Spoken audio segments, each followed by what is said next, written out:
pemerintahan waktu itu menggunakan cara-cara demokratis untuk menyelesaikan perkara dengan media.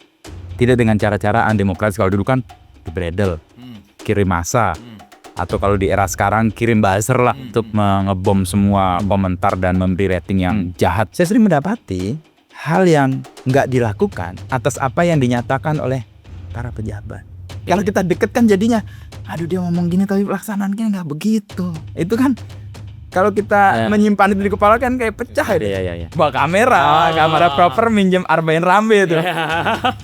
Mas Bain, minjem kamera, buat apa? Ya buat moto-moto lah. Ini masa bahasanya nggak baku nih Kompas, itu sering banget. Aduh. Dalam konteks mempengaruhi kan seperti itu kan. Kita masuk lewat pintu mereka, baru keluar lewat pintu kita. Wah, itu pelajaran jurnalistik paling penting dalam perjalanan hidup saya. Saya lupa atau mengandaikan hal yang sepele, yang sebenarnya bisa ditanya langsung kenapa pakai baju hitam. Orang atau pribadi dari jurusan apapun punya sikap dasar itu, bakat jadi wartawan.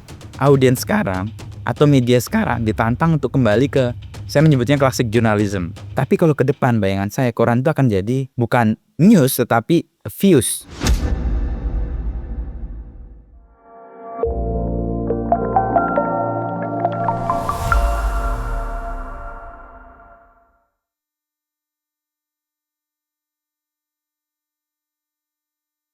Oase menghadirkan para narator yang memiliki reputasi, kredibilitas, dan juga pengalaman di bidang edukasi, literasi, dan kepemimpinan.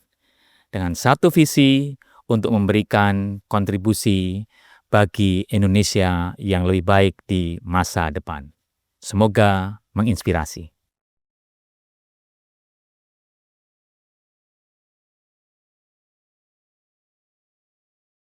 Ini kalau tempatnya Mas Wisnu itu kalau podcastnya ngobrol-ngobrol itu udah ya? Udah ya? Gitu. Hampir semua stylenya itu. Udah ya? Gak tahu. Ya nggak mau terusin aja dah. Netflix style. Iya. Ya rentawan ini jadi ya ngobrolnya gitu aja. Prof itu geologi UGM tuh udah ngobrol 45 menit bro. Mas ini udah direkam. Udah ya Pak. Prof Arif ya, yang geologi, yang dia ahli batu-batuan, itu menarik tuh. Kemarin saya barusan Prof Rita, Riko Rita, ya segala macam ya. Nanti juga megatrust itu nyata. Prof Arif itu menarik karena Jogja itu ternyata semua bebatuan ada di sini, kecuali yang di Antartika ya, semua jenis. Oke. Ada purba, ada segala macam. Dan lagi digali juga banyak. Pelan-pelan dong. Sudah. Udah ada. Ready ya, oke. Ngobrolin apa nih kita? Nanti dulu, jangan dulu. Nanti ngalir aja, wartawan yang ditanya gitu aja, jawab biasanya. Narasumber. Oke, teman-teman, kita ketemu lagi di podcast Oase dan di episode kali ini saya berkunjung ke Rumah Minggir ya. Rumah Minggir ini rumah istimewa karena minggir benar gitu. Dan ini saya ketemu dengan sang pemilik rumah, tidak tinggal di sini tapi masih berkiprah di Jakarta. Seorang jurnalis senior yang punya banyak sekali karya di Kompas dan sekarang menjadi salah satu vice president di Kompas Group. Dan ini adalah Mas Wisnu Nugroho. Siap Mas, apa kabar? Kabar baik Mas Iwan. Senang sekali bisa ketemu. Saya lebih senang. Iya, jampian. Wah, ketemu gitu ya. Karena saya merasa bahwa ada dua media yang menemani masa kecil saya sampai tua ini nggak pernah putus. Satu Kompas, kedua ini Mas Azul. Iya. Dan ini kayak the dreams come true gitu. Karena ngikutin gitu ya, segala macam podcastnya Mas Wisnu, terus kemudian ngikuti buku-bukunya, ikuti tulisan-tulisannya waktu Pak Billy dari istana, dan sekarang bisa ketemu gitu. Saya ingin mulai dari sebuah pertanyaan gitu, sederhana. Sejak kapan ingin jadi wartawan? Waduh, ini pertanyaan yang sulit saya jawab karena aslinya itu SMA kayak ya. SMA. Tapi bukan pengen jadi wartawan, tapi saya baca sebuah novel yang saya nggak paham, tapi covernya keren banget. Novel Anak Bajang Menggiring Angin. Oh, Sindunata. Aku lihat ini siapa yang bikin. Sindunata di belakang kan wartawan Kompas dan kuliah filsafat. Dua itu aja. SMA kira-kira kelas 3 itu ya. Gimana 39 di Cijantung. Jantung Jakarta. Begitu lihat itu di kepala tuh ada wartawan itu aja, tapi nggak ada keinginan jadi wartawan. Lalu kuliah filsafat, ngurus majalah di Arkara dulu, dan ketika demo 98 kok peran-peran jurnalistik itu keren gitu ya, dan memberi dampak gitu ya, karena waktu itu ya tadi Mas Iwan nyebut Tempo dan Kompas. Kompas itu yang pertama kali menyebut saya bersedia mundurnya Soeharto itu ketika di Mesir, padahal itu potongan dari wawancara yang panjang. Iya. Tapi itu memungkinkan kemudian terjadi perubahan dalam konteks politik ya. Dan ketika saya kuliah filsafat dan setelah lulus, kalau kuliah filsafat apa ya profesi yang paling memungkinkan? Satu dosen, kedua jurnalis yang paling. Ya, makanya ketika lulus, ingatan di SMA itu ketika muncul lalu saya wujud nggak langsung ke Kompas waktu itu.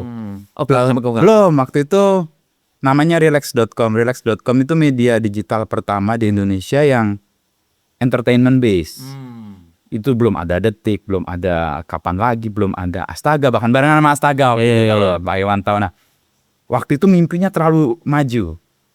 Dan dia rekrut banyak orang dari segala macam lulusan, dan biasanya lulusan-lulusan yang bagus dari mana-mana untuk membentuk sebuah portal berita online pertama. Gede, Pak.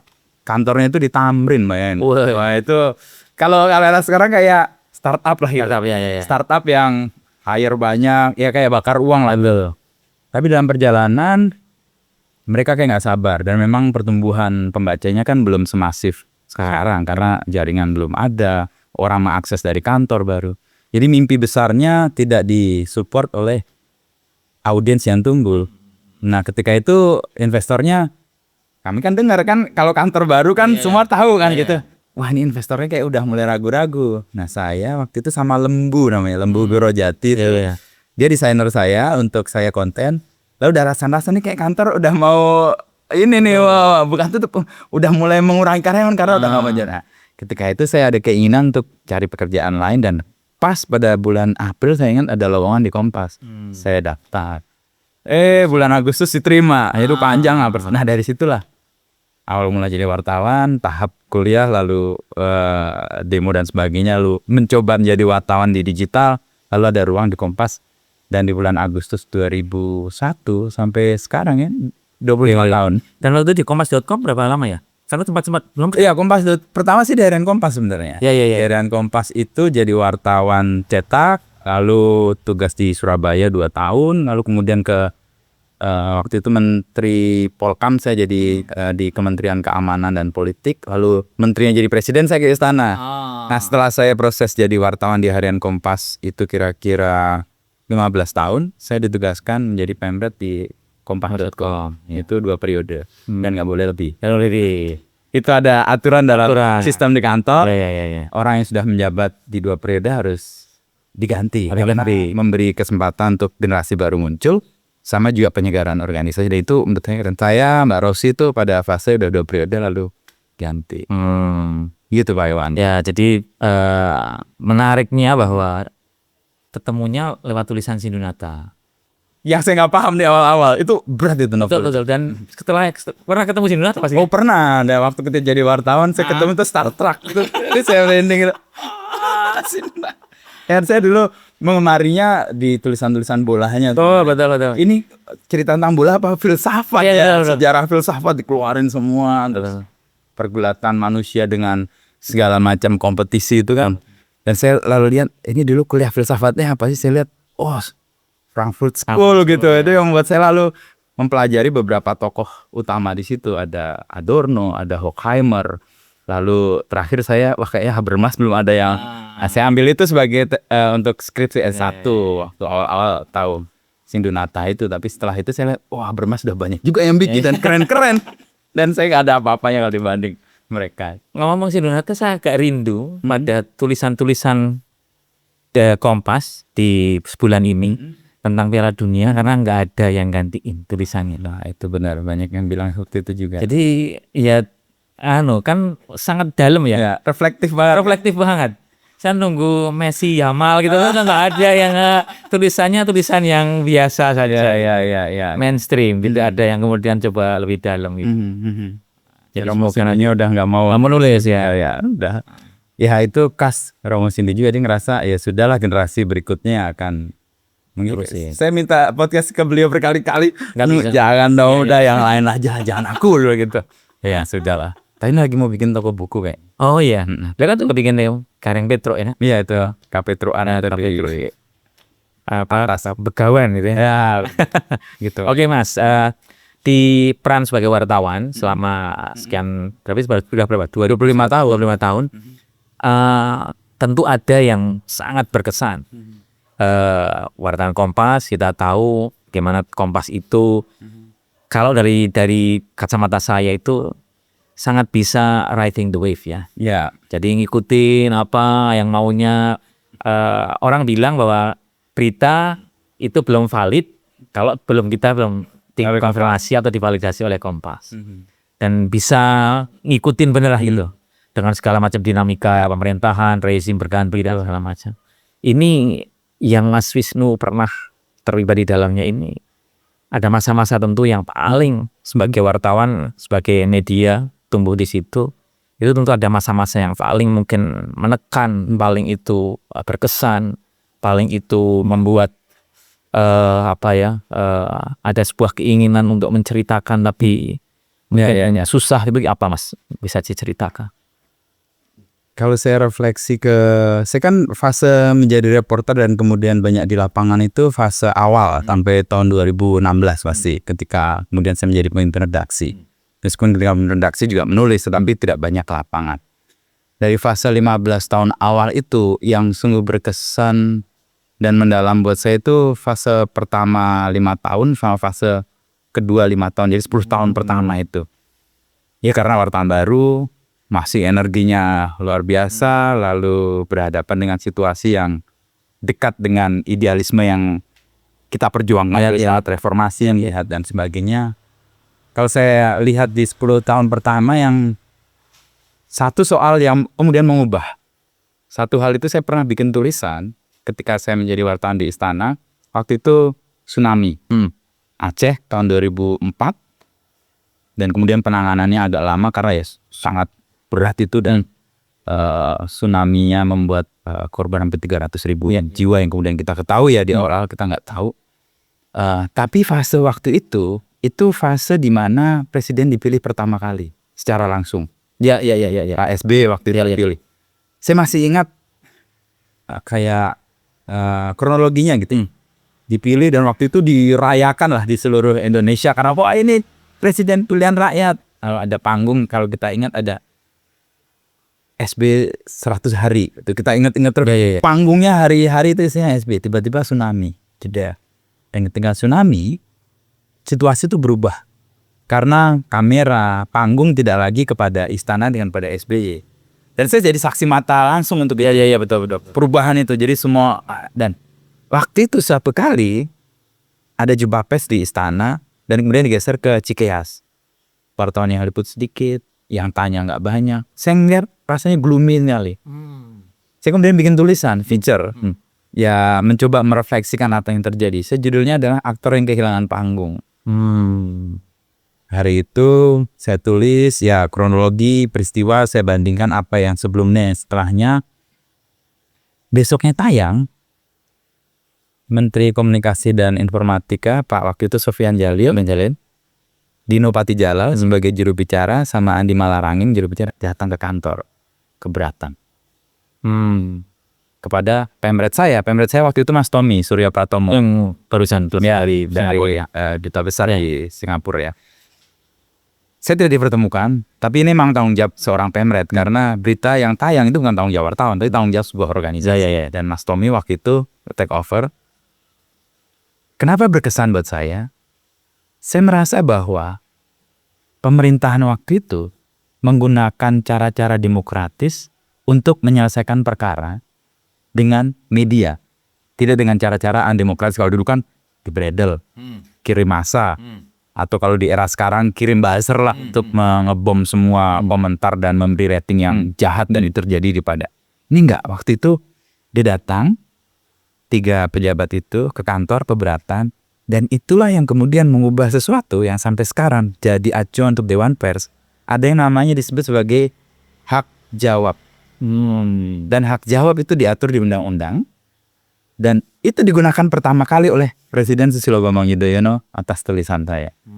Waktu itu yang memfasilitasi Pak Hinca Panjaitan. Jadi Dewan Pers, sekarang kayak di Demokrat. Itu yang buat saya sebagai wartawan yang tumbuh di era reformasi dan memperjuangkan demokrasi, bahwa kita mengkritik bisa jadi ada keliru, bisa jadi nggak tepat gitu ya. Tetapi tidak dilakukan seperti era sebelumnya ketika pejabat nggak suka dengan sebuah tulisan dengan neror atau membredel atau mencabut izin dan sebagainya. Tapi nggak, itu pakai mekanisme demokrasi. Besoknya diberikan ruang yang sama untuk menjelaskan dari versinya presiden dari tulisan saya yang aktor kehilangan panggung. Jadi hak jawab itu kemudian diberikan, jadi publik bisa melihat. Menurut mereka yang saya dengar, karena saya nggak ketemu langsung, nggak ada yang salah dengan tulisan saya. Itu kan dari persepsi melihat. Dan pada sisi sebaliknya, dari sisi Pak Dino, Pak Andi, dan Pak Sofyan Jalil menjelaskan apa yang terjadi. Dan fine. Dan relasi saya dengan Presiden Susilo Bambang Yudhoyono juga nggak ada persoalan. Nah, itu yang menggembirakan saya sebagai wartawan yang hidup di era transisi menuju demokrasi. Kekuasaan yang begitu besar tidak digunakan untuk menghancurkan demokrasi yang dibangun, karena demokrasi ini yang diperjuangkan bareng-bareng. Dan itu difasilitasi di undang-undang. Dan di akhir pemerintahnya SBY juga diapresiasi oleh komunitas pers karena yang menggunakan cara-cara demokratis untuk menyelesaikan kalau ada selisih atau ketidakpahaman. Itu buat saya berkesan karena satu, mengubah aturan, membuat mekanisme yang demokratis untuk penyelesaian perkara, dan itu ada di Dewan Pers. Itu. Tapi kalau yang sifatnya lebih emosional gitu ya, lebih personal, waktu itu saya punya kegelisahan yang besar ketika di istana, tentu saja karena kita punya kedekatan langsung dengan pejabat itu mungkin nggak kayak sekarang ya, karena dulu itu kita bisa nongkrong bareng di ketika mau rapat kabinet, misalnya rapat kabinet di ruangan sebelah situ, ruang tunggunya di sini, sama wartawan bisa ngobrol dengan menterinya, dengan ajudannya, dengan staf khususnya. Bahkan selama rapat kita bisa nunggu di sini. Sehingga ada obrolan-obrolan yang secara informal itu menggali informasi yang lebih banyak. Betul. Sekarang kayaknya dibatasi, wartawan nggak bisa itu. Nah, karena begitu dekat, saya jadi tahu banyak hal. Jadi wartawan tahu banyak hal itu kan beban. Nah, bebannya diapain? Soalnya diceritakan. Tapi kalau saya ceritakan semua di harian Kompas, kan koran terbatas. Betul. Mati halamannya kan. Betul. Dan kalau nggak terbatas, masa isinya tulisan Inul semua kan, nanti wartawan lain bisa protes. Saya kebuntu tuh waktu itu.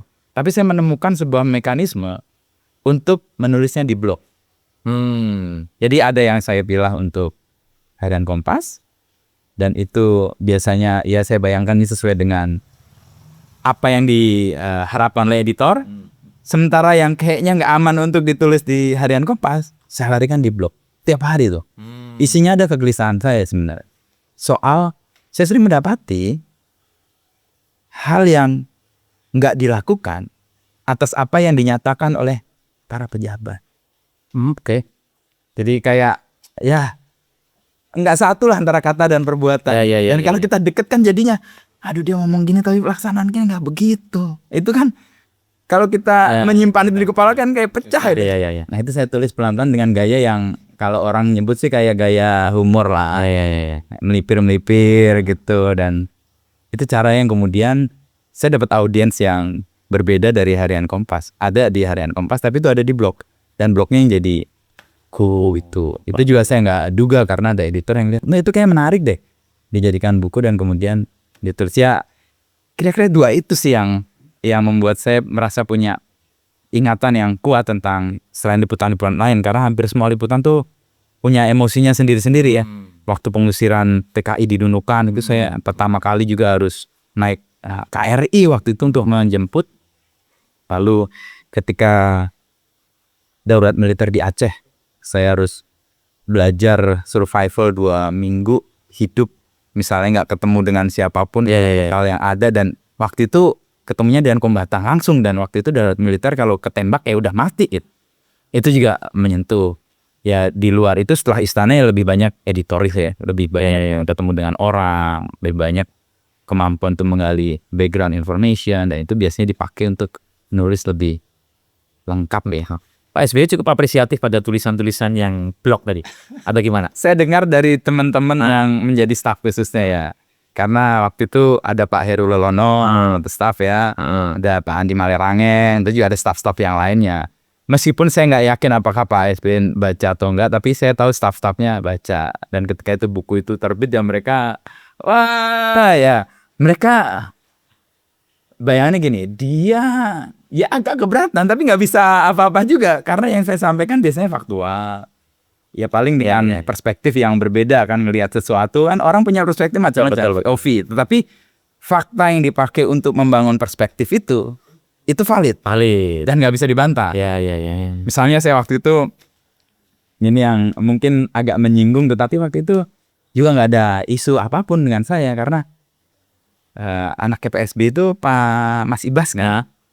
Waktu itu belum kerja dan itu dinyatakan oleh Pak SBY. Anak saya belum kerja nih, lulusan S2, nyari kerjaan susah di Indonesia waktu itu tahun 2005 2006 gitu ya kira-kira kayak gitu. Tapi kok di sana ada banyak mobil belakangnya BY, ini mobil siapa ini Dewa. Nah kayak gitu, itu faktanya ada, tinggal perspektifnya nih kita lihat.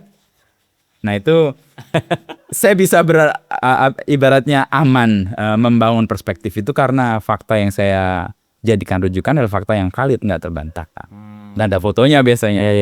Dan foto itu dijadikan siasat untuk bisa dekat ke narasumber sih waktu. Karena kalau hanya di istana itu hanya wartawan foto yang boleh kalau one on one meeting antara presiden dengan tamu negara atau presiden dengan menteri, dia boleh ikut. Kalau reporter enggak. Saya waktu itu bawa kamera proper, minjem Arbain Rambe itu. Mas Bain, minjem kamera, buat apa? Ya buat moto-moto lah. Tapi sebenarnya saya siasat untuk bisa mendapatkan informasi jauh lebih banyak untuk mendapat ke dalam. Tapi ya resikonya karena dapat informasi lebih banyak kan kepalanya jadi penuh nih kan. Tapi ya kedekatannya jadi terbangun sih dengan Pak SBY, dengan Bu Ani, dengan dulu tangan kanannya Pak Sudi. Itu udah ya deket banget lah. Ya, sampai sekarang bahkan kalau ketemu tuh masih ikatan emosinya masih. Oh ini si Indo nih tuh kurang lebih kayak gitu. Oke Mas, saya pengen soal jurnalistik gitu ya. Oke, kita bicara lalu gitu. Kemudian sekarang Mas Wisnu di kompas.com pernah berarti digital gitu ngalami. Terus sekarang ada di VP. Sepertinya ada satu masa, sekarang ada masa transisi. Betul. Saya ngelihat kalau dulu di pinggir di perempatan itu masih banyak orang jualan media cetak gitu ya. Sekarang sudah nyaris jarang kita yang besar ya, yang besar gitu. Bahkan satu kita sebut Republika sudah nggak cetak lagi gitu. Padahal kata beberapa wartawan mengatakan masih ada sih sebenarnya sirkulasinya gitu. Nah, Mas Yusuf sendiri ngelihat media harian ini gimana sebetulnya, masa depannya seperti apa ya, artinya daya baca masyarakat itu saya nggak tahu menurun atau apa gitu, tapi berubah lah gitu ya. Yang kedua, ada sebuah perubahan model bisnis yang dilakukan oleh banyak sekali media cetak yang mereka itu sekarang dengan cara subscribing cukup besar gitu. Nah, sebetulnya dari pengamatan sebagai pelaku di dalam ini gimana? Ada masa transisi ini seperti apa sebetulnya bentuknya? Saya masuk di harian atau di koran gitu ya. Di fase dimana orang dulu juga meramalkan koran akan mati 2005, 2015, 2025, mundur terus lah. Ramalan itu faktanya seperti apa? Faktanya ada penurunan, tapi nggak mati. Sampai sekarang masih ada, meskipun ada beberapa yang mati lah. Tapi kalau mati itu menurut saya faktornya nggak hanya karena transisinya, tetapi juga mungkin pengelolaan bisnisnya ya. Pertanyaan masa depan media cetak seperti apa? Ini pertanyaan yang sulit. Wan Ifra pun nggak bisa menjawab ya. Tetapi kalau kita merujuk pada perubahan perilaku pembaca hari ini ya, dengan heavy pada digital dan kemampuan menyerap informasi pengennya cepet-cepet gitu. Nah, koran kayaknya akan makin kehilangan kesempatan pilihan pertama buat pembaca. Tetapi kehilangan kesempatan jadi pilihan pertama bukan berarti tidak dipilih. Sepakat. Kita harus menemukan fase di mana pembaca itu butuh pilihan berikutnya. untuk kedalaman menurut saya, untuk perspektif menurut saya, untuk hal-hal yang bukan lagi konsumsi yang kita bisa dapat di media sosial. Kayaknya koran akan lari ke situ, bayangan saya. Even majalah, jadinya kayak majalah sih nanti. Jadi kayak menjadi lebih punya perspektif yang luas, tapi dia membaca peristiwa hari ini, tidak menjelaskan peristiwanya hari ini as it peristiwanya, tetapi diberi mungkin bacaan konteks atau tren atau bagaimana orang membaca itu. Nah, kesempatan kedua setelah orang kesempatan pertama digital itu besar atau enggak? Ini pertanyaan yang sulit karena besar atau tidak hubungannya sama bisnis. Yes. Mampu nggak dia menggulung atau mampu nggak dia menumbuhkan ekonomi yang membuat orang ini bisa bertahan sampai di titik berapa? Kalau dalam konteks untuk melihat kayak apa di depan, saya merasa tren kembali ke bacaan yang lebih dalam itu tumbuh. Hadirnya toko buku, hadirnya bacaan-bacaan print, dan kemarin ada tren juga orang kembali ke analog, hal yang touching gitu ya, bisa dipegang, dan itu kan juga memudahkan kita untuk kayak hadir pada hari itu di saat itu kan, itu membantu orang lebih mindful juga kan. Saya nggak tahu jumlahnya akan seperti apa, besar atau kecil, tapi yang jelas model bisnis akan berubah. Kalau sebelumnya koran adalah untuk mendapatkan iklan dan iklan membiayai produksi, sehingga mensubsidi pembaca. Dulu kan Kompas bisa sampai 48 harganya cuma 3.500 atau 4.000 gitu. Kalau dari harga koran kertasnya aja udah nggak masuk akal, tapi karena subsidi. Tapi hari ini kembali ke real harga koran, dan ini pasti akan menggerus audiens, hanya audiens tertentu yang akan membeli itu karena dia butuh. Nah, tantangan ke medianya selain model bisnisnya adalah model kontennya mau jadi apa? Model kontennya ya. Ya, model bisnis satu hal ya dengan subscription atau dengan kalau di luar itu ada donasi, ada serving community, ada dari pajak pemerintah yang memberikan itu. Negara-negara yang menjaga jurnalistik dengan baik itu membalikan pajak media untuk dipakai oleh media itu. Itu kayak di Kanada, saya kalau nggak salah di beberapa negara Eropa juga, karena itu pilar demokrasi. Ya. Nah, model konten seperti apa? Ini tantangan yang agak serius karena nggak mudah juga menemukan di tengah ya situasi orang nggak bisa concern atau punya fokus yang panjang pada sebuah waktu untuk membaca. Tapi kalau ke depan bayangan saya koran itu akan jadi bukan news tetapi views. Oke. Nah, views itu kan pandangan orang. Makanya di Kompas, dan ini sejak awal Kompas berdiri sebenarnya, selain berita politik dan ekonomi, yang paling banyak dibaca adalah opini. Ya. Kayaknya Kompas, bayangan saya, dan kalau lihat trennya dan bagaimana kita melihat audiens yang berkembang, kayaknya akan kuat di tiga itu. Politik bukan politik yang update, tetapi politik yang lebih memberi konteks, hasil riset. Ekonomi juga gitu, membaca tren. Jadi bukan Purbaya ngomong ini hari ini, enggak, tapi Purbaya ngomong ini hari ini tuh konteksnya apa dan trennya kayak apa. Lalu diberikan kayak intelijennya untuk memahami itu. Nah, opini itu yang akan menentukan karena kita mungkin akan jadi tempat di mana ruang bagi para pemikir untuk menjelaskan views-nya tentang situasi hari ini. Yang jadi langganan itu kan kayak Pak Ati Basri, Yanuar Nugroho, Romo Sindu kadang-kadang, tapi kan Romo Sindu susah itu kalau kita ngomongin Romo Sindu lagi. Terus tokoh-tokoh yang lain lah yang punya pemahaman tentang situasi hari ini, tapi dia nggak cuma menjelaskan hari ini, tapi bisa lebih konteks. Kayaknya model konten seperti itu. Ya, meskipun sudah di ini Kompas gede gitu ya. Media sebesar Kompas dengan pengalaman sudah 61 tahun gitu ya. Itu pun dalam situasi pusaran perubahan sekarang, itu pun masih harus berpikir melakukan eksperimentasi. Betul. Dan eksperimen itu harus kami lakukan dan dipaksa dilakukan sebelum orang lain melakukan dan menghabisi. Makanya di kami itu ada tim-tim yang dipakai untuk mendisrupt kami sendiri. Bisa berhasil, bisa enggak. Nah, kalau berhasil otomatis kejadian itu. Misalnya sederhana, saya punya kemampuan memonitor informasi gitu ya. Dan itu mengembangkan artificial intelligence dengan segala teknologi yang ada.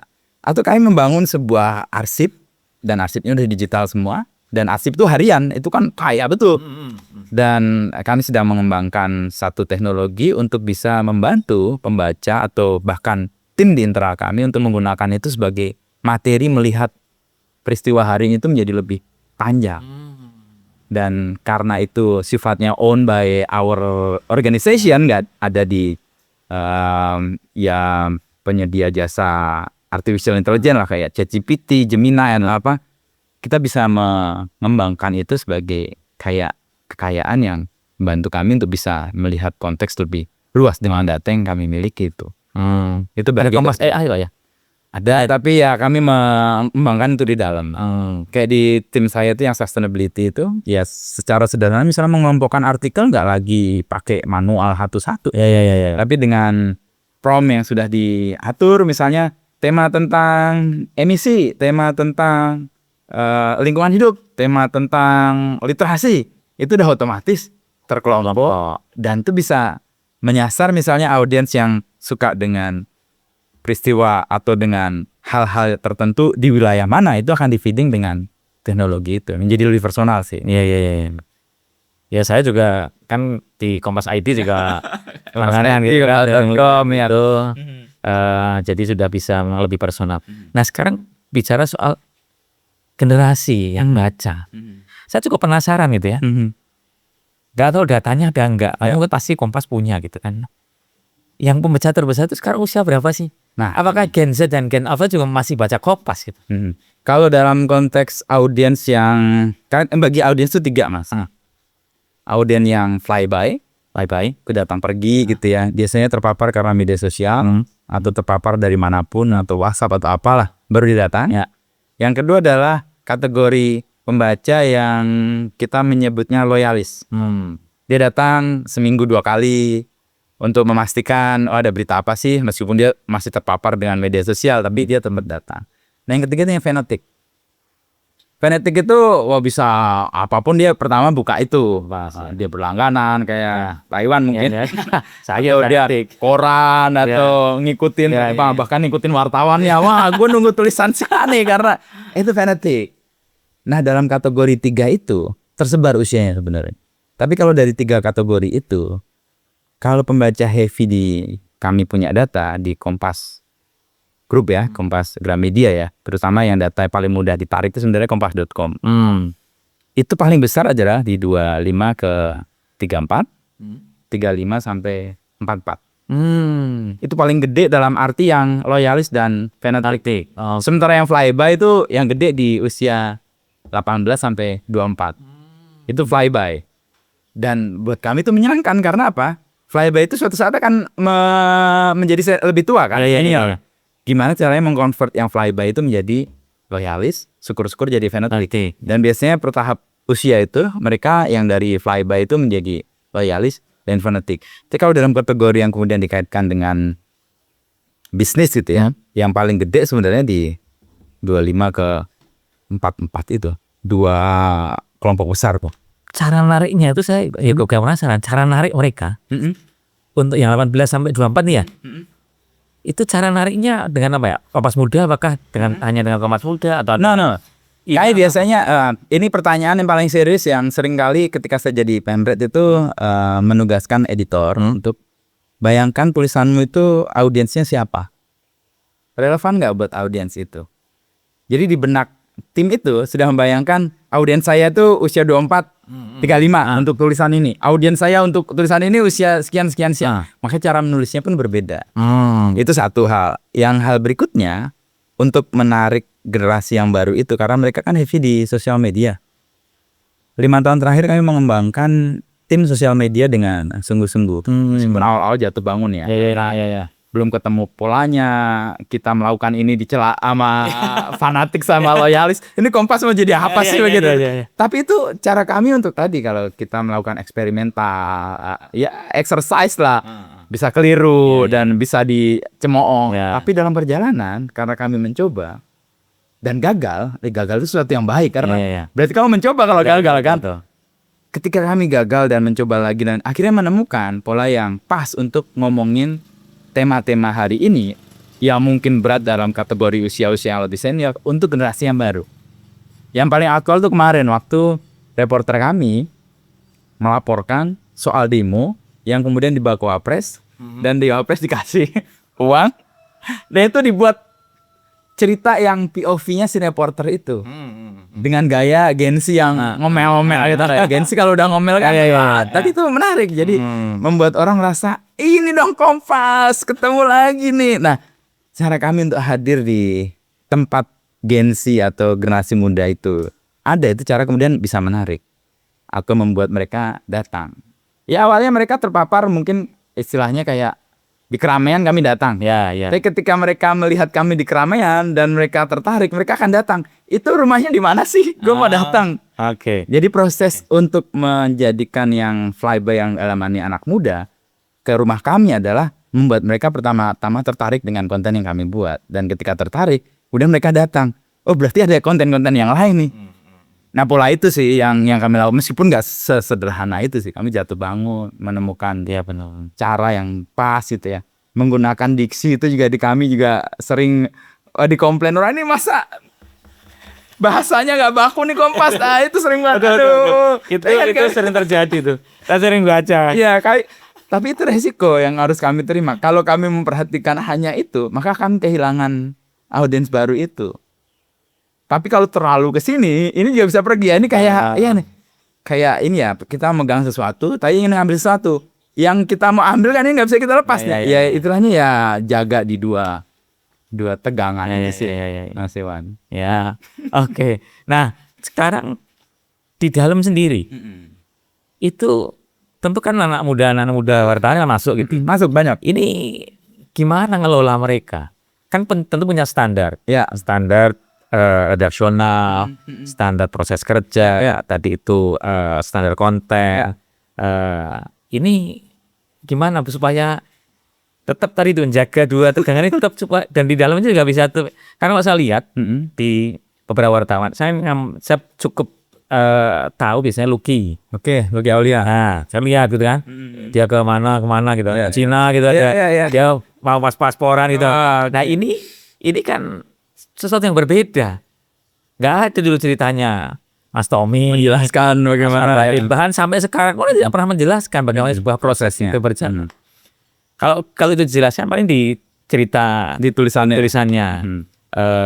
Mungkin fotografer saya perlu pelanggan bola gitu ya. Jadi tulisan-tulisan misalnya peliputan di mana dan segala macam baru dijelaskan. Tapi sekarang kan di situ dia menjelaskan daily of their life gitu kan, ada part of story-nya. Tulisan seriusnya ada di Kompas, hariannya di media sosial. Media sosialnya ada. Nah, ini kan tentu harus jangan sampai orang lihatnya hanya di media sosial, lari ke situ. Sementara konten yang seriusnya, yang itu konten yang memang benar-benar menjadi sebuah fakta, ada hal yang substansi yang mesti diketahui oleh publik, ini nggak ketangkep justru yang ini gimana masih dalam. Ini tegangan juga sih, karena dalam konteks untuk kemudian menjadi relevan dengan publik kan memang kita harus hadir di mana publik itu berada. Tapi persoalannya Republik hari ini kayaknya cukup berhenti di situ nih. Persoalannya adalah mengkonvert mereka yang merasa ditemani dalam perjalanan di media sosial datang ke kami di tempat di mana kami punya konten yang lebih luas. Ya nggak semua langsung bisa beralih ke situ, tapi proses untuk kemudian memastikan bahwa mereka bisa beralih itu emang tegangan susah. Bagaimana cara menjembataninya? Akhirnya keramaian di media sosial kami entah di Instagram, entah di TikTok, itu akhirnya kami jadikan model bisnis juga. Nggak apa-apa akhirnya mereka berhenti di situ. Tetapi ketika keriuhan itu terjadi di situ, kita bukan nggak dapat apa-apa. Makanya kami membentuk tim media sosial yang cukup besar. Bahwa kemudian sebagian lari ke sini, ya nggak apa-apa, itu senang sekali. Dan sini juga ada model bisnisnya. Artinya kita nggak bisa merasa bahwa ya ini harus ke sini dong semua. Enggak kok, udah berhenti di situ ya, kita kembangkan di situ. Jadi kayak proses di mana kita memanfaatkan apa yang digemari oleh publik dan kita serve di situ dan selesaikan di situ. Tentu saja pasti akan lebih banyak yang ibaratnya non jurnalistik, menjadi sangat personal. Dia cerita bangun tidur, capek, ngantuk di kapal atau di pesawat.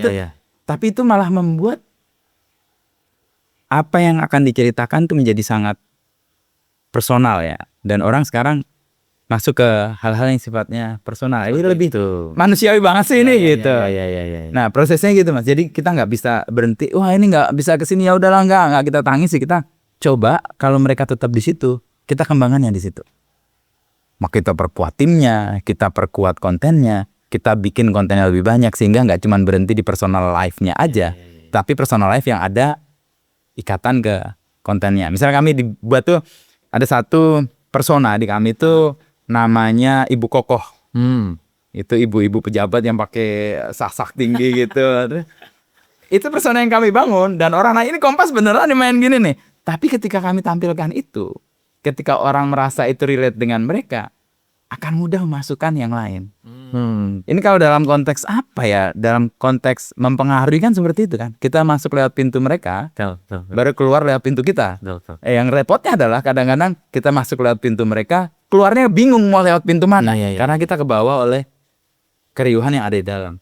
Nah, kekuatan dari sebuah prinsip atau sebuah nilai yang dipakai untuk menggunakan pintu mereka itu adalah ya bisa keluar dengan pintu kita. Tapi itu nggak sesederhana ini, dia punya cara yang kemudian ya trial by error ya. Kemudian kita bisa melihat oh ini yang pas nih, ini yang enggak. Ya ketika yang enggak dan evaluasinya jelek ya udah kita tinggalkan. Meskipun audiensnya gede gitu. Ya. Jangan meresikukan sesuatu gitu kan, itu persoalan juga sih. Kebayang sih nggak mudah ya. Usia 61 tahun ya, media gede. Mungkin sudah sangat besar gitu, dan kemudian ketika ada harus perubahan kayak gini harus shifting gitu ya, di mana yang lain-lain sudah mulai bertumbangan gitu ya. Shiftingnya karena bener-bener didorong atau dipaksa karena perubahan di luar, pola bacanya berubah, medianya berubah. Ini udah kebayang banget. Dan saya mencermati Mas, ada banyak hal sekarang yang sambil case itu Kompas Institute. Ya. Itu sekarang agresif banget kan? Ya, membangun kecakapan orang dengan pembelajaran. Wartawan, jurnalis yang ada di situ itu menjadi bagian dari narasumber, di mana dia menceritakan sebuah proses itu.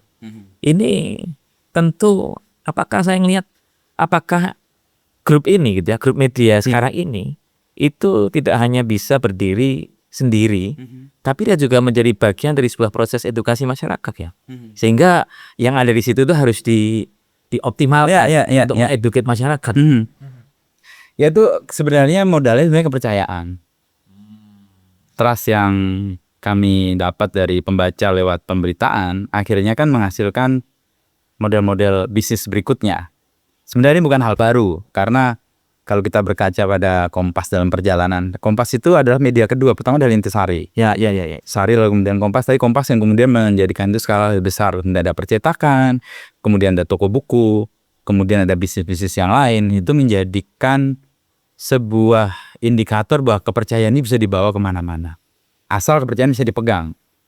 Nah kalau Kompas Institute yang Mas Iwan tadi sebut, memang itu menjadi ruang bagi kami untuk memberikan pengalaman, dan biasanya kami nggak sendiri sih, ngundang ekspertis yang lain untuk, karena di luar sana kebutuhannya banyak, misalnya kayak di invasi atau di korporasi gitu ya, gimana sih mengelola media sosial, kadang-kadang kebingungan kan, dan media bukan yang paling jago sebenarnya, tapi media yang bisa menjelaskan itu dan kemudian ada hasilnya yang kemudian bisa dipertanggungjawabkan.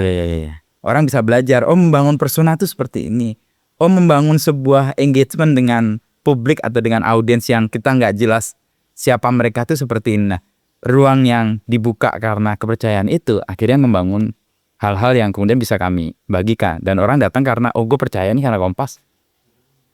Mungkin hal lain atau pihak lain bisa melakukan lebih baik, tapi karena mereka nggak punya modal trustnya itu, mungkin juga setengah mati untuk menyatakan bahwa produk mereka baik gitu. Itu berkah yang kalau kami syukuri dari Pak Yaakob itu ya, itu ya satu modal yang paling kuat dari media adalah trust itu, dan jagalah kepercayaan itu, karena itu akan memberikan hal-hal yang lain yang kita butuhkan. Satu pelajaran penting saya pikir bahwa ternyata modal itu, trust itu, dan kemudian dikelola dengan baik secara manajerial, itu bisa kemudian membuat ini tidak hanya bertahan, itu bisa bertumbuh ya, dan berkembang ke yang lain. Dan sekarang uniknya itu yang lain dan berkembang ketika yang induk ini ada persoalan, bisa saling silang subsidian gitu, untuk subsidi silangnya sih. Dan ini kan nggak mudah, tidak banyak loh mas media, brand media atau di mana-mana gitu. Saya ngeliat tuh nggak banyak yang bisa seperti ini. Kan ketika tumbuh media kemarin di 98 dengan banyak sekali ya. banyak banget kan, waduh gitu pertumbuhan itu. Kayak kita gugur satu-satu kan. Dan ini memang nggak cukup ternyata ya. Membuat media itu hanya berdasarkan idealisme saja nggak cukup itu. Dan model yang kemudian harus ditemukan selain model konten adalah model bisnis. Dan itu model bisnis itu selalu berubah ya. Kalau saya berkaca pada mungkin 25 tahun saya menjadi wartawan. Dulu advertising model dengan iklan di koran, dan itu orang dulu mau antri itu iklan di Kompas gitu ya. Tapi kemudian ada digital, yang kemudian ada iklan lewat programatik yang based on paid views. Makanya orang berlomba-lomba untuk membuat paid views yang tinggi dengan meresikukan kontennya. Itu clickbait itu di era itu, di mana views itu dihargai dengan kayak currency-nya itu, mata uangnya.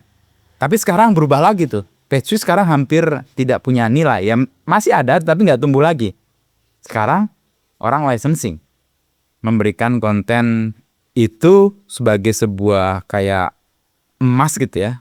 Kalau dulu data ya is a gold gitu ya. Ini sekarang konten yang kami miliki itu juga gold, dan itu bisa dipertukarkan untuk menjadi model bisnis yang lain. Karena pages yang dulu membuat clickbait dan membuat orang sering kecewa karena ini beritanya apa, judulnya apa, itu udah kelar. Dan kalau orang masih menggunakan media dengan cara itu, kayaknya dia nggak update. Dan bukan itu sekarang perjuangannya.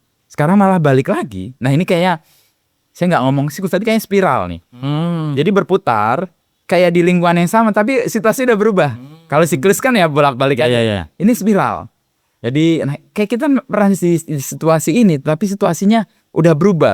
Konteksnya berubah. Ya. Nah, proses untuk kemudian menemukan model konten satu hal, model bisnis ini yang sekarang challenging. Ya, cara yang paling bisa diperjuangkan adalah membuat audiens ada di pihak kita dengan subscription model tadi. Jadi orang berlangganan langsung, nggak pakai perantara, nggak pakai maklar lah. Betul. Nggak lewat Google, nggak lewat apa. Nah, kalau itu bisa kita owning by ourselves, itu kayaknya menjadikan keuntungan tertentu karena transaksinya menjadi lebih langsung ya. Nah, satu hal yang kemudian nggak tertemukan dan banyak media kemudian berguguran, dia bisa membuat model kontennya bagus, tapi model bisnisnya nggak ketemu. Ketika dia paid views-nya nggak terlalu gede sehingga dia nggak dapat, kontennya bagus gitu. Karena bagus makanya nggak banyak yang baca. Tapi kalau yang jelek malah banyak yang baca waktu itu. Nah sekarang situasinya berbalik. Nah tadi saya sebut spiral, kayaknya audiens sekarang atau media sekarang ditantang untuk kembali ke, saya menyebutnya classic journalism, di mana peran-peran dia melakukan riset, melakukan observasi dengan turun ke lapangan dan melakukan interview untuk mencari berita yang benar, itu akan dapat nilai yang tinggi dan dihargai oleh audiens karena dia terwakili untuk upayanya mendapatkan pengetahuan dilakukan kembali dengan cara jurnalistik. Itu kan jurnalistik klasik gitu. Sempat kita tinggalkan 20 tahun terakhir karena orang ngejar views tadi. Jadi kayak misalnya ya, kita coba ambil contoh di bencana Sumatera, Aceh kemarin. Kan banyak tuh medsos itu ya, influencer ataupun dia orang siapapun juga yang munculin di ini jembatannya gini kurang dan segala macam. Ini kemudian menjadi bagian dari yang mendapatkan kepercayaan dari masyarakat publik. Dia ngelihat langsung, dia nginterview langsung, terus dia coba beritakan dengan cara galang dana misalnya, dan dia dapat di situ. Dan tadi Mas Yusuf katakan klasik jurnalisme itu akan balik ke sana. Menurut saya akan balik. Mungkin ya tadi siklus tapi kayak spiral ya. Jadi kayak ya klasik jurnalisme, tapi klasik jurnalisme dalam konteks yang lebih baru, di mana ada AI. Riset kan sekarang lebih mudah. Dibantu oleh AI. Observasi nggak bisa tergantikan. Orang datang ke lapangan, kita nggak bisa minta AI untuk datang kayak ke sini nih. Pak Iwan ke minggir ketemu Ino kan nggak bisa. Harus datang sendiri, itu bagian dari observasi dan interview. Interview itu dalam jurnalistik, ini bedanya mungkin dengan media sosial. Kalau di media sosial saya nggak tahu. Saya main di media sosial juga, tapi interview itu lebih kayak yang memberi perspektif lah. Tapi kalau jurnalistik ada 3 kepentingan. 1 untuk klarifikasi, 2 untuk konfirmasi, 3 untuk verifikasi. Kita liputannya bagus, risetnya bagus, tapi kita lupa klarifikasi, bisa fatal. Saya kasih contoh, dan ini pengalaman saya. Kalau tadi Pak Iwan pernah tanya soal apa yang paling berkesan, ini salah satu yang berkesan buat saya, karena saya ditegur Ibu Sumarsih. Kamisan itu. Kamisan ya. Jadi saya akan ngomong soal riset, observasi sama interview. Saya riset Kamisan, kira-kira Kamisan ke-500 sekian. Saya waktu itu masih di Harian Kompas, itu mungkin 2015 atau 2015 atau 2014. Saya riset, data semua dapat. Saya observasi, ikut aksi dari LBH jalan ke depan Istana Merdeka yang menghadap Monas itu. Saya wawancara juga banyak. Siapa yang aksi, untuk apa aksi. Tapi kelupaan satu. Saya nggak mengklarifikasi, nggak mengkonfirmasi, nggak memverifikasi kenapa semua peserta aksi pakai baju warna hitam. Saya mengandaikan ingatan atau pengalaman kultural saya kalau pakai baju hitam itu sedang berduka. Yes. Dan saya tanya hampir semua orang, ya itu. Ya. Tapi itu fatal, karena saya nggak melakukan klarifikasi kenapa nggak pakai baju hitam. Besoknya saya buat tulisan, duka di depan istana. Ya saya buat observasi dan sebagainya. Pagi muncul di Kompas, Ibu Sumarsih telepon saya, Mas Inu itu salah. Waduh, wartawan kalau nulis terus kemudian ada komplain itu kan, aduh salahnya di mana? Baru udah tercetak, apa yang sudah tercetak gak akan bisa dicabut kan? Yang mana Ibu? Terus ngobrol, itu hitam, bukan tanda kami berduka. Wah, kaget saya. Ini kan fatal nih. Saya hanya mengandaikan apa yang saya tahu aja. Terus saya tanya, lalu hitam itu tanda apa? Dan ini beda sama sekali. Hitam adalah tanda keteguhan. Beda banget. Suasananya langsung beda kan. Tadi yang duka di depan istana, kalau lihat keteguhan di depan istana itu kan positif banget. Fight-nya tuh kuat banget. Kalau duka kan kayak udah sedih gitu ya, menyerah. Tapi wah, itu pelajaran jurnalistik paling penting dalam perjalanan hidup saya. Meskipun saya tahu harus riset, harus observasi, harus interview, saya lupa atau mengandaikan hal yang sepele yang sebenarnya bisa ditanya langsung, kenapa pakai baju hitam. Sangat sederhana sebenarnya. Sederhana. Nah itu fatal. Nah menurut saya klasik jurnalism itu tetap menerapkan itu, dan konteks ke depan kayaknya cara-cara untuk menemukan kebenaran dengan 3 metode itu makin akan dihargai oleh audiens yang mungkin waktunya nggak banyak, mau dapat berita yang udah pasti bisa dipertanggungjawabkan. Dan itu pasti kerja-kerjanya yang jurnalis pada waktu itu nggak cuman nulis berita diganti judul, ganti leadnya, udah dipublish gitu. Sehari bisa bikin 20-an artikel. Nah itu di era untuk dapat page views, tapi sekarang udah enggak. Era itu udah lewat lah. Dengan itu maka apa yang mesti dimiliki oleh para jurnalis? Nah ini nih. Ini saya sering kali ditanya ya, saya dosen juga kan, ngajar di jurnalistik di UMN dan ngajar di ilmu komunikasi. Dan saya ngajar biasanya semester 3 sama semester 6. Fase krisis mahasiswa itu saya juga mengalami, mungkin Pak Iwan mengalami itu semester 3 semester 4-nya. Itu bingung. Ini jurusan yang saya ambil bener nggak ya? Karena dia menghadapi dengan realita, menghadapi kuliahnya, dan menghadapi dengan dunia seperti apa. Dan ini sebenarnya bukan khas jurnalistik dan bukan khas satu jurusan. Hampir semua mahasiswa itu mempertanyakan di situ. Dan kalau khas dengan pertanyaan mahasiswa adalah apa yang perlu disiapkan untuk menjadi jurnalis di masa depan. Ya. Karena mereka kuliah 4 tahun, tapi setelah 4 tahun kan mereka akan melakukan sesuatu yang kalau dia lulusan jurnalistik dan ingin ke situ, dia harus membekali diri. Itu pertanyaan juga ketika saya masuk ke Kompas. Apa sih yang diharapkan Kompas untuk dapat calon-calon gitu ya? Ternyata jurusan apapun itu fit untuk jadi wartawan. Nggak melulu atau nggak eksklusif jurusan komunikasi atau bahkan jurnalistik. Bahwa kamu jurusan itu mungkin lebih baik karena punya pengalaman, tetapi enggak. Nah yang perlu disiapkan menurut saya dan pengalaman saya di Kompas waktu itu dan sering ditanya adalah kemampuan untuk terus bertanya dan kemudian memverifikasi. Kayak kalau dalam bahasa itu kepo lah atau curiosity-nya tinggi. Nah kalau dalam satu prinsip di jurnalistik namanya skeptis. Itu kalau orang atau pribadi dari jurusan apapun punya sikap dasar itu bakat jadi wartawan. Skeptis itu apa? Nggak mudah percaya. Tapi nggak berhenti di nggak mudah percaya. Dia meragu-ragu tapi mencari apa yang buat dia ragu. Dan kemudian menemukan kebenaran setelah dia memperkarakan banyak hal dengan tadi 3 metode. Riset, observasi, sama interview. Kayaknya itu. Dan itu kan kayak jurusan apapun sebenarnya bisa. Bahkan memperkaya. Misalnya ini filsafat, ini anak teknik, ini anak bahasa, ini anak ekonomi. Akan memperkaya cara dia melihat dengan metode yang didasari pada sikap dasar tadi. Sikap dasar skeptis atau prinsip yang membuat dia terus bertanya-tanya. Yang kalau saya berkaca, itu yang membuat dunia bergerak sih. Para filsuf itu kan dia bertanya selalu kan. Kenapa nggak percaya, kemudian digugat, ada tesis, antitesis, ada antesis lagi dan sebagainya. Dan wartawan bekerja dengan pola itu. Kalau nggak punya sikap itu, atau nggak mempersiapkan diri untuk membekali diri memiliki kemampuan untuk terus bertanya itu, kayaknya nggak akan bertahan lama jadi wartawan.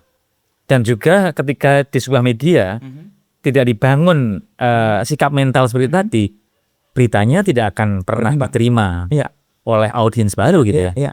Karena kan selalu pembaca itu pengen yang terbaru kan, terupdate.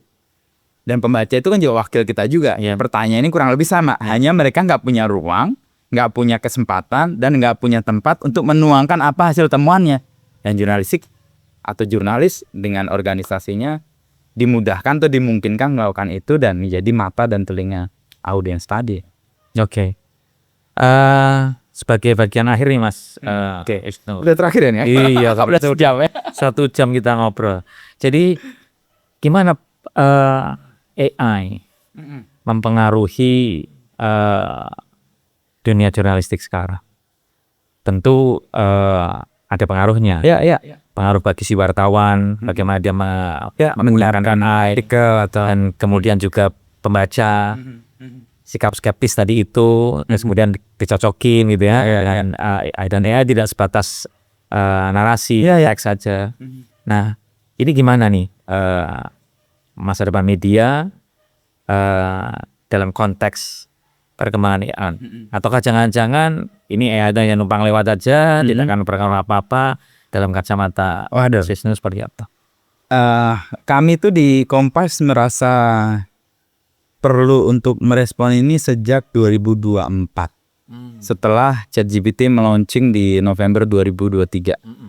Saya masih ingat waktu itu, dan waktu itu kan pertumbuhannya gila banget. Semua orang membicarakan itu. Dan 3 bulan sebelumnya sebenarnya saya diundang Microsoft untuk hadir di sebuah konferensi di Dubai untuk itu, untuk bagaimana mereka akan mengembangkan itu dan bekerjasama dengan media. Ketika 2024 kami membuat, akhirnya ada pedoman untuk melihat AI, dan kami membahasakan AI sebagai bukan artificial intelligence tapi akal imitasi. AI ya, bukan kecerdasan tapi akal imitasi. Kami merasa itu bagian dari tools yang bisa digunakan untuk kerja-kerja jurnalistik bahkan non jurnalistik. Efeknya besar banget. Misalnya banyak pekerjaan akan diambil alih oleh AI, oleh akal imitasi itu. Sesederhana misalnya untuk korektor bahasa. Yang tadi kan dia harus jagain satu-satu, ngelihat kata yang nggak tepat atau spasinya. Itu udah AI yang udah kita latih, promnya udah benar, kita masukin semua tata bahasa dan kamus, kelar tuh. Akhirnya penyelas bahasa hilang tuh dalam konteks pekerjaan. Tapi tidak menghabisi aja, tapi dia menciptakan lapangan pekerjaan. Di awal-awal kami tuh punya namanya AI coach. Jadi ada yang melatih mesin itu untuk menjadi lebih presisi, bahkan sampai sekarang. Ada satu editor atau mereka yang punya pengalaman lebih jauh di jurnalistik untuk ngajari AI ini menjadi lebih tepat ketika dia merespon sebuah data atau sebuah informasi dari kaca jurnalistik. Ya pasti buat yang coach ini akan jadi PR nih. Wah, ini gue melatih mesin yang akan menggantikan gue nih. Itu kan ada dilema. Tapi kalau kita nggak lakukan itu, ya kelar. Itu misalnya jadi ada yang hilang, tapi ada yang muncul juga. Tapi dalam perkembangannya secara garis besar, tadi saya menyebut ini kan bagian dari tools yang kita gunakan.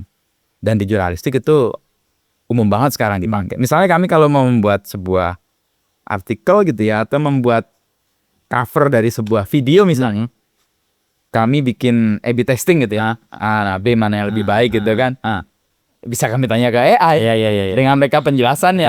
Betul. Bukan kita terima mentah-mentah, tapi setidaknya perspektif dari mesin yang menelan data demikian banyak kan bisa oh iya nih, bener nih, feelingku yang ini bener ternyata diverifikasi oleh data itu.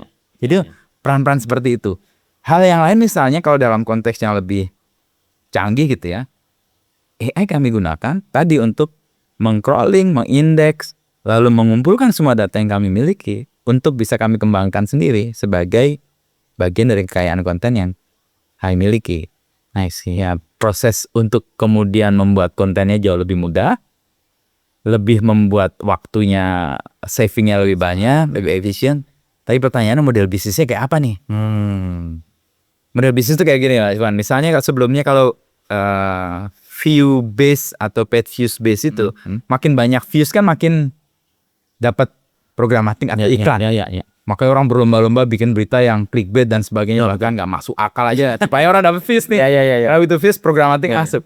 Sekarang kalau kita search, era itu kan muncul kalau kita search ada beberapa laman yang kemudian muncul link. Kita klik ini, klik ini, meskipun kecewa. Cuman judul doang, itu udah lewat. Karena ada AI overview. Yes. Yang kalau kita klik, misalnya kita mau nanya apa, kita misalnya mau tanya Wisnu Nugroho misalnya gitu. Sebelumnya ada link banyak. Sekarang udah dijelasin. Wisnu Nugroho adalah wartawan Kompas 25 tahun, dia sekaligus dosen. Udah kelar, kita nggak tertarik lagi untuk ngeklik si link atau link yang tadi dibangun. Nah, ketika kita menggunakan AI dan kita tahu kontennya bisa dibuat lebih mudah, lebih cepat dan lebih efisien, pertanyaannya model bisnisnya gimana ya? Nah, ini kita dalam konteks AI juga, media yang punya konten yang bagus dan bisa dianggap sebagai yang punya otoritas, itu punya nilai di mata para pembuat mesin AI atau model kayak misalnya saya sebut ChatGPT, Gemini. Ya mereka kan butuh feeding tuh, butuh konten yang banyak untuk membuat canggih alatnya. Nah, kita tinggal nego sih. Nah, itu model bisnis yang kemudian muncul. Ini nggak hanya kasus Kompas sih, media-media besar di luar juga melakukan hal yang sama. Dan negosiasi ini menjadi lebih, menurut saya lebih baik dibanding hanya model views yang sebelumnya. Ya lo bikin berita apa aja, pokoknya traffic, dapat bisnis. Kalau ini sekarang, kalau beritamu nggak benar-benar bisa dipercaya, ya orang nggak mau pakai itu untuk kepentingan mesin AI mereka. Gitu. Dan itu kan kalau mesin AI udah punya kecanggihan kan dia bisa dipakai oleh pelanggannya atau apa dengan jaminan ini konten yang kami pakai adalah konten-konten yang bertanggung jawab dan bisa dipercaya dan orang mau membayar ke situ. Nah, model B2B dengan pihak penyedia itu salah satu yang memungkinkan selain kami bikin sendiri untuk mengembangkan akal dan narasi. Terakhir Mas, tadi di jabatan di sekarang ini adalah VP Sustainability and Communication. Sustainability-nya ini yang saya pengen coba elaborasi. Itu berkaitan dengan sustainability business di dalam Kompas Group sendiri, atau ada konteks yang lebih luas sustainability ini? Ya lebih luas sebenarnya. Oke. Bahwa kemudian yang lebih luas berdampak pada sustainability bisnis itu kayak efek ikutannya. Karena kalau kita tidak melakukan bisnis itu dengan berkelanjutan secara luas ya, untuk bumi, untuk dan sebagainya, maka bisnis itu akan mati juga. Kecuali kita egois saja, kita mempertahankan bisnis kita dengan cara yang tidak bertanggung jawab. Bisnis kita berhasil, tapi lingkungan kita hancur. Lama-lama akan menghancurkan kita juga. Tapi dalam konteks yang kami lakukan, sustainability di Kompas Grammedia, kami itu baby step baru sebenarnya. Baru memulai sesuatu yang kami sadari ketika pandemi. Bahwa ada model operasi sebuah bisnis yang ternyata berdampak lingkungan sangat serius. Salah satu yang bisa diukur adalah emisi karbon. Nah, ketika 2023 ke 2024, CEO kami itu Pak Andi Budiman menyatakan kayak kita perlu inisiatif deh, namanya inisiatif lestari. Kami 3 pilar yang kami lakukan. Satu adalah memastikan apa yang kami lakukan itu pilar lestari itu memberikan pengetahuan, informasi kepada publik terkait dengan isu-isu sustainability.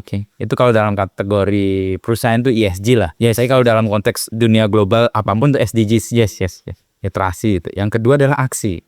Aksi ini kita mulai mencegah penggunaan perangkat yang emisi karbonnya besar, mengurangi dia misalnya mengganti, misalnya ini bohlam nih emisinya gede banget, pakai LED misalnya. Ya.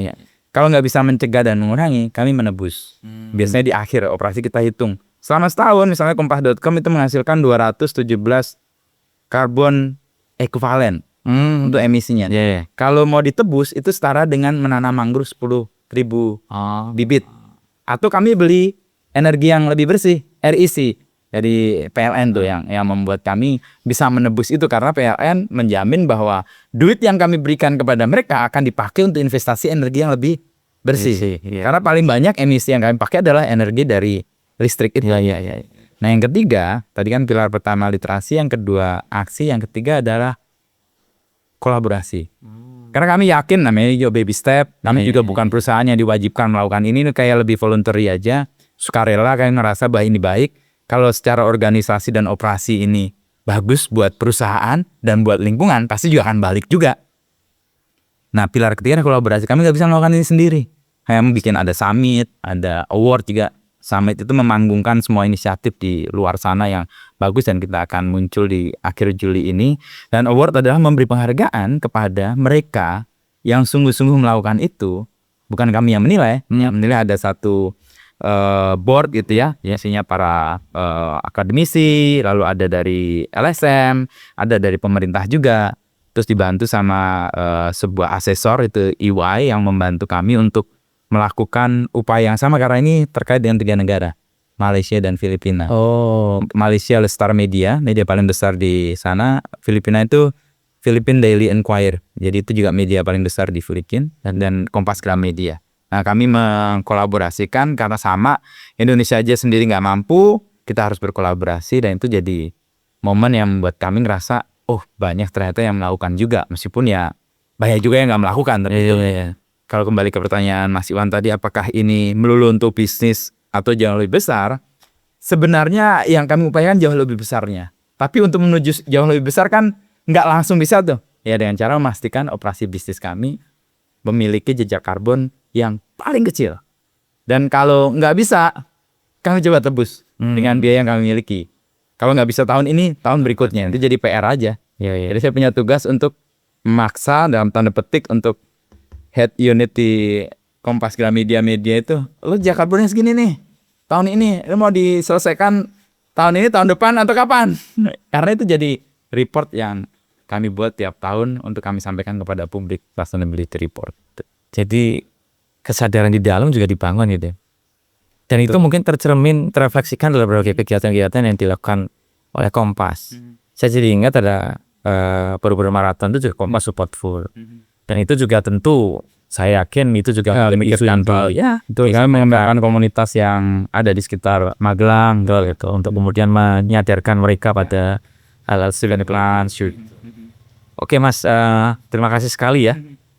Ngobrol-ngobrol yang buat saya sangat-sangat luar biasa, karena jadi lebih tahu di dalamnya itu kayak apa gitu. Dan ini tentu akan sangat bermanfaat bagi siapapun juga, pembaca, juga yang paling pokok adalah generasi pembaca berikutnya, yang mungkin sekarang masih sekolah, masih mahasiswa, yang tidak hanya jadi pembaca, tapi nanti juga akan jadi pelaku media, pekerja-pekerja jurnalistik, yang seperti halnya tadi Mas Wisnu sudah katakan, bahwa ada hal-hal yang harus mereka siapkan, dan siapkan gitu. Tentu saja untuk sebagai orang Kompas tentu tahu bahwa ini semua untuk Indonesia yang lebih baik kan, bukan untuk siapa-siapa gitu. Terima kasih sekali Mas, sukses selalu dan terus berkarya di kedepannya. Di minggir Mas Iwan datang ke minggir ini orang pertama yang datang ke minggir untuk orang saya. pertama datang ke minggir Pas lagi libur podcast di minggir. Aduh gila Di raya di sosial media. harus kasih kaos minggir ini masih. Sekali lagi terima kasih, salam buat teman-teman di Kompas ya. Thank you Mas Iwan, salam juga untuk inisiatif ya. Terima kasih, itulah teman-teman sekalian wawancara saya, ngobrolan saya dengan Mas Wisnu Nugroho, wartawan senior di Kompas yang sekarang menjadi salah satu eksekutif di Kompas Group. Kita ketemu lagi di episode Oase selanjutnya. Terima kasih, sampai ketemu. Terima kasih Mas Wisnu. Terima kasih ya. Betul ya. Tektokannya langsung banget pas saya lagi ke Jogja lagi.